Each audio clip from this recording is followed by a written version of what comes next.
स्वर्ग नर्क सब अपने हाथ में ही है। एक बुजुर्ग महिला की मृत्यु हो गई। यमराज उसे लेने आए। महिला ने यमराज से पूछा, आप मुझे स्वर्ग ले जाएंगे या नर्क?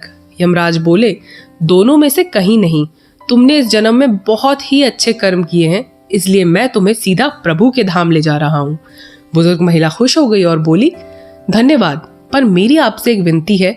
मैंने यहाँ धरती पर सबसे स्वर्ग नर्क के बारे में बहुत सुना है। मैं एक बार इन दोनों जगहों को देखना चाहती हूँ। यमराज बोले, तुम्हारे कर्म अच्छे हैं, इसलिए मैं तुम्हारी ये इच्छा पूरी करता हूँ। चलो हम स्वर्ग और नर्क के रास्ते से होते हुए प्रभु के धाम चलेंगे। दोनों चल पड़े। सबसे पहले नर्क आया।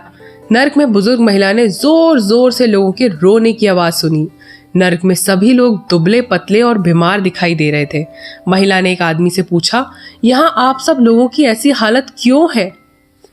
आदमी बोला, तो और कैसी हालत होगी? मरने के बाद जब से यहाँ आए हैं हमने एक दिन भी खाना नहीं खाया। भूख से हमारी आत्माएं तड़प रही हैं। बुजुर्ग महिला की नजर एक विशाल पतीले पर पड़ी, जो कि लोगों के कद से करीब 300 फुट ऊंचा होगा। उस पतीले के ऊपर एक विशाल चम्मच लटका हुआ था।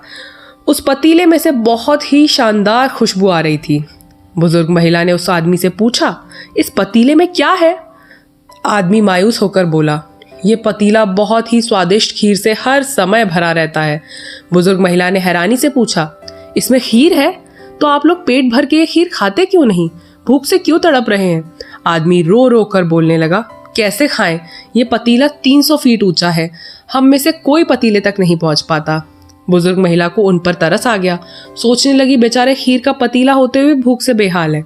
शायद ईश्वर ने इन्हें यही दंड दिया होगा। यमराज बुजुर्ग महिला से बोले, चलो हमें देरी हो रही है। दोनों चल पड़े। कुछ दूर चलने पर स्वर्ग आया। वहां पर बुजुर्ग महिला को सबकी हंसने खिलखिलाने की आवाज सुनाई दी। सब लोग बहुत खुश दिखाई दे रहे थे। उनको खुश देखकर बुजुर्ग महिला भी बहुत खुश हो गई। पर वहां स्वर्ग में भी बुजुर्ग महिला की नजर वैसे ही 300 फुट ऊंचे पतीले पर पड़ी, जैसा कि नरक में था।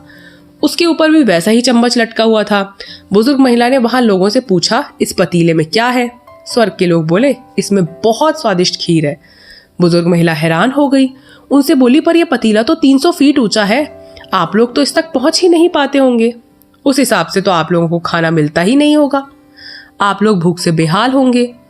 पर मुझे तो आप सभी इतने खुश लग रहे हो, ऐसा कैसे? लोग बोले, हम तो सभी लोग इस पतीले में से पेट भर के खीर खाते हैं। महिला बोली, पर कैसे? पतीला तो बहुत ऊंचा है।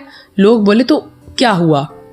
पतीला ऊंचा है तो यहाँ पर कितने सारे पेड़ हैं। ईश्वर ने ये पेड़ पौधे, नदी, झरने हम मनुष्यों के उपयोग के लिए तो बनाए हैं। हमने इन पेड़ों की लकड़ी काट ली, उसको काटा, फिर लकड़ियों के टुकड़ों को जोड़ के विशाल सीढ़ी का निर्माण किया। उस सीढ़ी के सहारे से हम पतीले तक पहुंच जाते हैं और सब मिलकर खीर का आनंद लेते हैं। बुजुर्ग महिला यमराज की तरफ देखने लगी। यमराज मुस्कुराए और बोले, ईश्वर ने स्वर्ग और नर्क मनुष्यों के हाथों में ही सौंप रखा है। चाहे तो अपने लिए नर्क बना ले, चाहे तो अपने लिए स्वर्ग। ईश्वर ने सबको एक समान हालतों में डाला है। उसके लिए उसके सभी बच्चे एक समान हैं। वो किसी से भेदभाव नहीं करते। वहां नरक में भी पेड़ पौधे सब कुछ था, पर वो लोग खुद ही आलसी हैं। उन्हें खीर हाथ में चाहिए। वो कोई कर्म नहीं करना चाहते, कोई मेहनत नहीं करना चाहते, इसलिए सब भूख से बेहाल है। यही तो ईश्वर की बनाई इस दुनिया का नियम है। जो कर्म करेगा, मेहनत करेगा, उसी को मीठा फल खाने को मिलेगा। अर्थात स्वर्ग एवं नर्क आपके हाथ में ही है। मेहनत करें, अच्छे कर्म करें और अपने जीवन को स्वर्ग बनाएं। दोस्तों, कहानी समाप्त होती है। अगर कहानी अच्छी लगी है तो वीडियो को लाइक करना और मेरे चैनल को सब्सक्राइब करना। मिलते हैं अपनी अगली कहानी में। तब तक के लिए कहानी वाली एकता को आज्ञा दीजिए। धन्यवाद।